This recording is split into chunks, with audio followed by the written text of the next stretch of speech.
Guys, it is the year 2022. Bedwars has changed a lot ever since its first release back in 2017. Over 4 years ago, I made a Bedwars guide that now has over 90,000 views. However, that Bedwars guide is way outdated and I thought it was time to make a new one in today's video. Guys, I have compiled a huge list of tips to help you improve your Bedwars game in today's era. And guys, if you could do me a big favor and smash that like button for the YouTube algorithm, I would really appreciate it. So guys, sit back, relax, get some popcorn, and here we go. So basically, if you're playing solos or doubles, make sure to play on Airshow a lot of the time. This map is very great for navigation purposes because overall the map is pretty small and you can easily make your way to mid and other people's bases very quickly, which in turn gives you more Bedwars XP for wins, and you can also improve your FKDR more quickly. Now for 3s and 4s, on the other hand, basically Dream Grove is going to be your best bet, and the reason for this is Dream Grove is very unique because you can literally get 8 iron at the start of each game and get from one base to the next with 32 blocks. So another thing you want to make sure you're doing when you're actually inside the game itself is to manage your hotbar and organize it to your liking. This is the current loadout that I have for my hotbar. I have my sword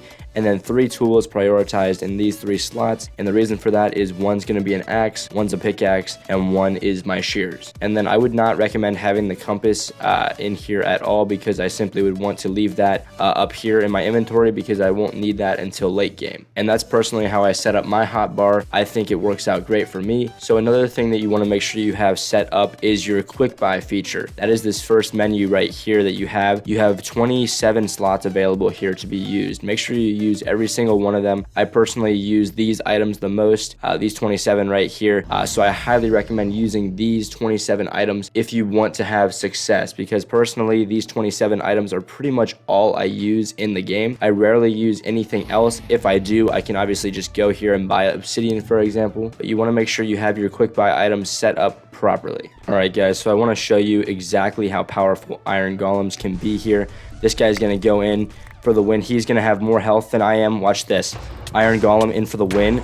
He has to hit the Iron Golem. The Iron Golem perfectly acts as a fantastic shield in that situation, so I can easily beat up on the guy. Guys, what I'm trying to tell you is Iron Golems are so underrated. They're one of the best items in the game. Be sure to be saving up your iron throughout the game in your ender chest so you have enough to buy an Iron Golem or 2 or 3. You can have up to 3 iron golems active at a time in Bedwars, meaning if you place 3 down and one of them dies, you can then place 1 more to replace that dead golem. Currently, iron golems cost 120 iron, which is a stack in 56. Yes, they are very pricey. However, especially late game, if you have many generators of stuff that you can collect, they're going to be very useful to you, and I promise you, you will find yourself being able to use them a lot more in late game fights. Now, if I were choosing to have a bed defense that has a lot of layers to it, what I usually do is buy 2 things of wool, 1 thing of wood, and 1 thing of endstone, and this is all you're going to need for a very effective 3-layer defense.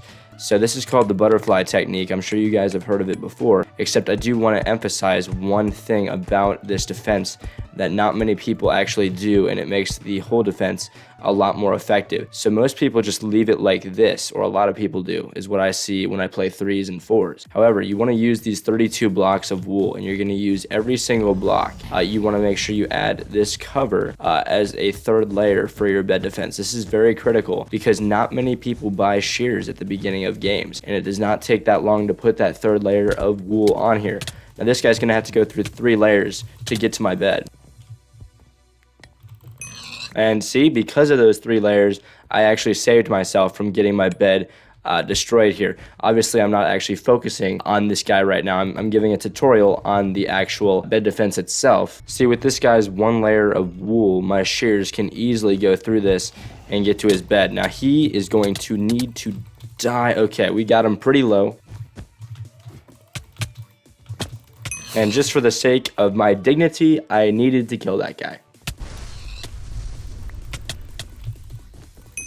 See, another thing about the 3-layer defense here is it prevents TNT from being able to explode all 3 layers, because 3 layers is a lot compared to just 2 layers. So TNT will not be able to get through these layers nearly as easily. So one thing you want to do when you're placing your bed defense on the Airshow map is when you are placing your wool like this, if you choose to do this type of defense, basically what you want to do is instead of leaving it like this, you want to make sure that from the opponent's view that you add extra blocks right here, so that when they come and possibly destroy your bed, they break one of these blocks and then they actually have to break 2 blocks to get to your bed. You want to make sure that you give yourself that slight advantage for when anyone attacks your bed, because those extra few seconds could be critical for you to be successful in a fight. The next thing I want to show you guys is to always buy minor fatigue trap as your #1 trap, because this one, for example, the one that gives blindness and slowness, it's not nearly as effective because they can still, they know where your bed is, so they can easily mine the blocks just as quickly, even with blindness.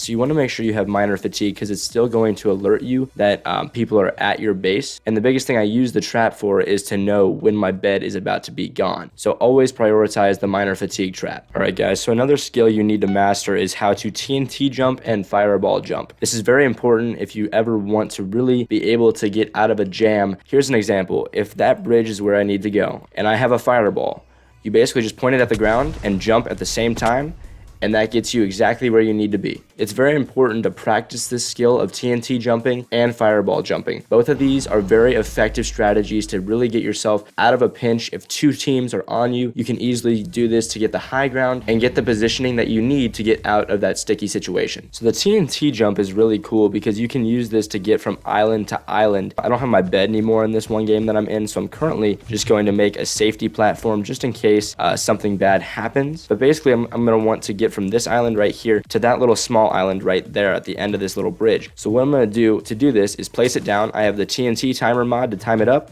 and you basically jump like that. See, what you got to do is perfect the timing of the actual jump. It's not hard to do. It's not hard to TNT jump. It's not hard to fireball jump. It just takes a little bit of practice in your free time to just make sure that you got the mechanics of both jumps down. And if you want to install the TNT timer mod, I'll also link that in the description below. It'll be the first link in the description if you would like that mod. It's definitely worth getting because I am able to tell when TNT is exactly going to explode, which is very important for TNT jumping. And guys, those are my tips for this version of my Bedwars guide in 2022. Make sure to drop a like if you did enjoy this video. Also, be sure to subscribe if you are new to the channel. And guys, with that being said, I will talk to you all later. Have a fantastic, wonderful, beautiful day. And guys, peace out.